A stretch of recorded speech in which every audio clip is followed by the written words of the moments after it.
हा उद्घाटनाचा कार्यक्रम कित्येक महिन्यापासून हा रखडलेला.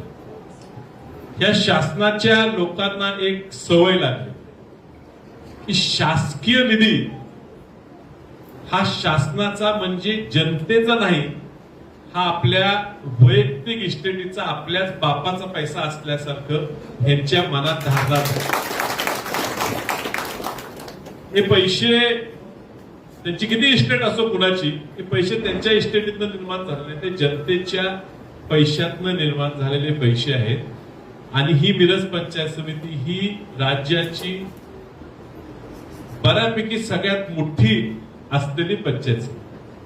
आणि त्यामुळे ह्या ठिकाणी निधी देत असताना वेगवेगळ्या सरकारांनी ह्या ठिकाणी, म्हणजे ह्या काळात काँग्रेसचं सुद्धा सरकार असताना ह्याला तांत्रिक मान्यता ह्या कामाला मिळाली होती, वेगवेगळ्या सरकारांनी दिली. प्रथा अशी आहे आणि आम्ही समजून घेऊ की ज्या ज्या ठिकाणी सत्ता ज्यांची येईल त्यांनी कार्यक्रम नियोजित करावा, सगळ्यांना बोलवावं, कार्यक्रम घ्यावा.